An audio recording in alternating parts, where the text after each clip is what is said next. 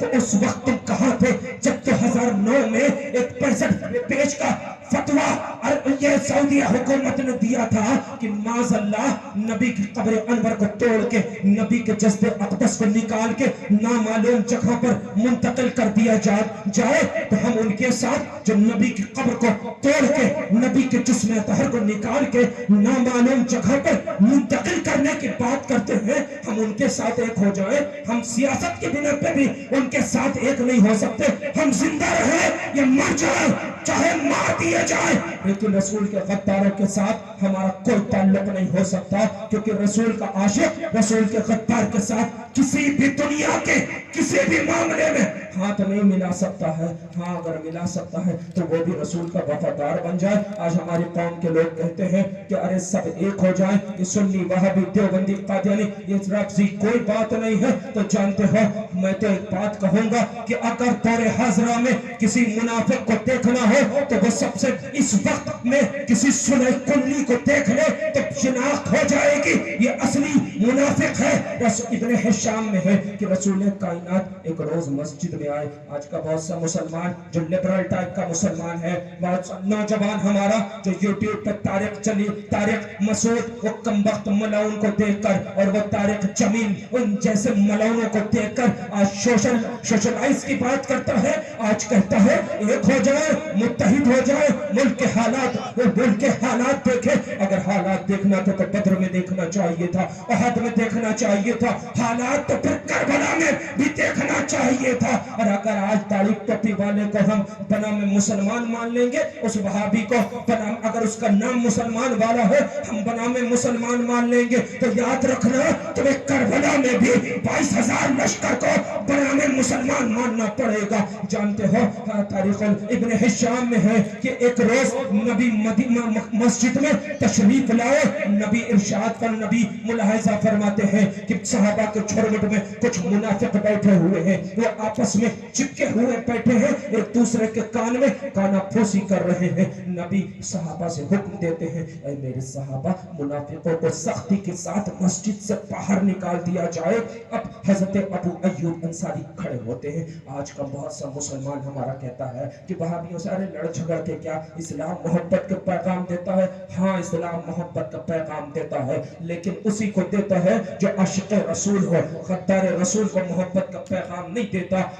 اسلام نفرت کا بھی پیغام نہیں دیتا, لیکن جانتے ہو اس سے ضرور نفرت کا پیغام دیتا ہے جو اللہ کا دشمن ہو, جو رسول کا دشمن ہو. کیونکہ حدیث پاک ہے, الحب فی اللہ والبغض فی اللہ, اللہ کے لیے محبت کرو, اللہ کے لیے نفرت کرو. آج کا سوشل مسلمان کہتا ہے حالات دیکھے جائے تو حالات اس وقت کیوں نہیں دیکھے گئے تھے, مسلمانوں کی تعداد کم تھی. نبی مسجد میں تشریف لائے, نبی نے ملاحظہ فرمایا, حکم صحابہ کو دیا کہ سختی کے ساتھ منافقوں کو مسجد سے باہر نکالا جائے. حضرت ابو ایوب کھڑے ہوتے ہیں اور اپنی حضرت ابو ایوب کھڑے ہوتے ہیں, بنی غنم کا ایک شخص ہے عمرو بن نجش نام کا, اس کی طرف بڑھتے ہیں, اس کی ٹانگ کو مسجد کے اندر پکڑتے ہیں اور مسجد کے اندر سے اسے گھسیٹتے ہوئے مسجد کے باہر لاتے ہیں. کہتے ہیں کہ اے ملعون, اے خبیث, تجھ پہ تف ہے. وہ کہتا ہے اے ابو ایوب, بنی سالبہ کی بھیڑ بکریاں باندھنے والی جگہ سے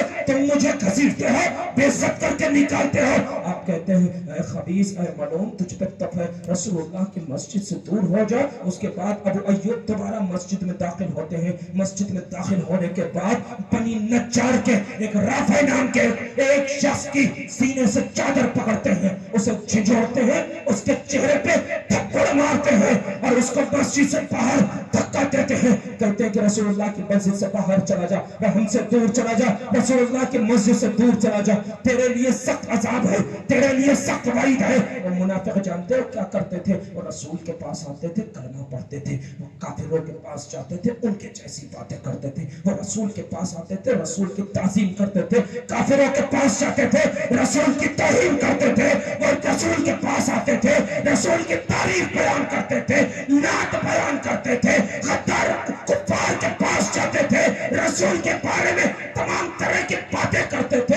آج یہی حال ان وہابیوں کا, دیوبندیوں کا, قادیانیوں کا, رافضیوں کا ہے. یہ جب آتے ہیں اسٹیجوں پہ آتے ہیں, رسول کی بات کرتے ہیں, کتاب لکھنے بیٹھتے ہیں, رسول کی شان میں توہین لکھتے ہیں, منبر سے نیچے اترتے ہیں, رسول کی شان میں توہین کرتے ہیں. وہ طارق مسعود کم وقت ملعون, وہ پاکستان کا ملعون کہتا ہے کہ رسول, تم نے بھی سنا ہوگا, جانا ہوگا کہ رسول معاذ اللہ ان پڑھ تھے, قرآن میں غلطی ہے, رسول کو پڑھنا نہیں آتا تھا, رسول کو پڑھنا نہیں آتا تھا. اگر میں اس بات پہ جاؤں گا بات لمبی ہو جائے گی. تو میرا رسول سامنے بیٹھا ہے, میرا آقا منبر پہ تشریف فرما ہے, مسجد میں بیٹھا ہے, لیکن صحابہ ٹانگیں پکڑ رہے ہیں, چادر پکڑ کے مار کے نکال رہے ہیں, کیونکہ وہ رسول کے غدار ہیں. داڑھی ٹوپی سے کچھ نہیں ہوتا ہے, اگر سینے میں عشق رسول ہے تو وہ مسلمان ہے, داڑھی ٹوپی لگا لینے سے کچھ نہیں ہوتا. پھر حضرت عمار بن حزم کھڑے ہوتے ہیں. کھڑے ہونے کے بعد عمار بن حزم بنی نجار کا, اور زید بن عمر نام کا ایک شخص ہوتا ہے, اس کی داڑھی بہت لمبی ہوتی ہے. حضرت عمار جاتے ہیں, اس کی داڑھی پکڑتے ہیں. آج یہ مسلمان سے داڑھی پہ چلا جاتا ہے. ارے سب سے پہلے اگر کوئی چیز ہے اسلام میں تو عشق رسول ہے. اگر عشق رسول ہے تو پھر داڑھی بھی قبول ہے, ٹوپی بھی قبول ہے, یہ لباس بھی قبول ہے. اور عشق رسول نہیں ہے تو یہ داڑھی بھی بیکار, یہ ٹوپی بھی بیکار, یہ امامہ بھی بیکار, یہ کرتا پیجامہ بھی بیکار. جانتے ہو عمار بن حزم کھڑے ہوتے ہیں. کھڑے ہونے کے بعد عمار بن حزم اس منافق کی داڑھی کو پکڑتے ہیں. اس کی داڑھی بہت لمبی ہوتی ہے, داڑھی کو پکڑتے ہیں, داڑھی پکڑ کے گھسیٹتے ہوئے مسجد سے باہر نکالتے ہیں. باہر نکالنے کے بعد اس کے سینے پہ ایک ہتھیلی سے دھکا مارتے ہیں اور کہتے ہیں رسول اللہ کی مسجد سے دور ہو جا, رسول اللہ کی مسجد سے دور ہو جا, تیرے لیے تو قرآن میں وعید آئی ہے, تیرے لیے سخت عذاب آیا ہے, جا ہم سے دور ہو جا, رسول اللہ کی مسجد سے دور ہو جا.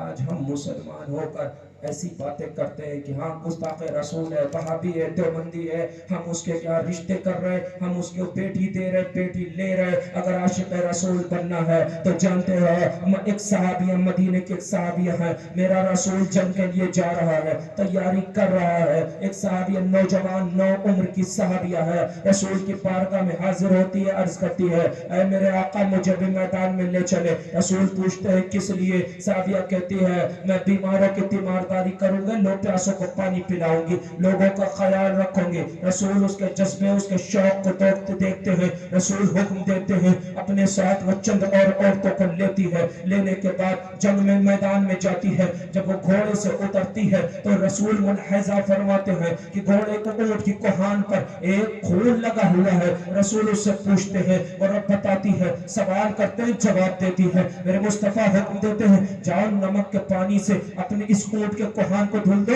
اور پاکی کو طہارت کو حاصل کر لو، اپنے کپڑے کو طہارت دے لو۔ اس کے بعد وہ جاتی ہے، پانی لیتی ہے، نمک کے پانی سے طہارت حاصل کرتی ہے۔ اس کے بعد جب جنگ فتح ہوتی ہے، مال غنیمت ملتا ہے، میرا رسول، میرا آقا، رحمت والا آقا اپنے دست مبارک سے ایک ہار اٹھاتا ہے، صحابیہ کے گلے میں ڈال دیتا ہے۔ ابھی صحابیہ نو عمر ہے، ابھی صحابیہ چھوٹی ہے، کم سن ہے، کم عمر کی ہے، لیکن اب صحابیہ کے بڑھاپے کا عالم آ گیا، صحابیہ دنیا سے رخصت ہونے لگی ہے، اب صحابیہ دنیا سے جانے لگی ہے۔ صحابیہ اپنے گھر والوں کو بلاتی ہے، کہتی ہے اے میرے گھر والوں، میری ایک وصیت ہے، میری وصیت یہ ہے کہ میرے مصطفیٰ نے ایک مرتبہ مجھے حکم دیا تھا کہ نمک کے پانی سے غسل حاصل کر لو، طہارت حاصل کر لو، تب سے لے کر آج تک میں نمک کے پانی سے طہارت حاصل کرتی رہی، لیکن میں چاہتی ہوں جب میں دنیا سے رخصت ہوں مجھے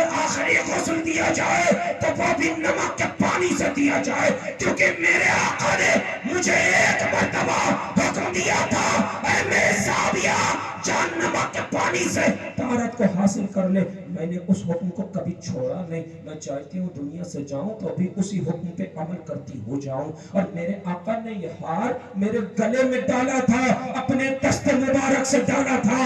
اے میرے گھر والوں، ایک میری وصیت اور ہے کہ جب میں مر جاؤں تو میرے گلے سے اس ہار کو مت اتارنا، کیونکہ یہ میرے آقا نے میرے گلے میں ڈالا تھا۔ ساری زندگی گزر گئی، میں نے اس ہار کو اپنے گلے سے جدا نہیں ہونے دیا، کیونکہ اس ہار کو میرے مصطفیٰ کریم نے میرے گلے میں ڈالا تھا۔ میں چاہتی ہوں میں مر جاؤں تو میری قبر میں بھی اسی ہار کے ساتھ مجھے دفن کر دیا جائے۔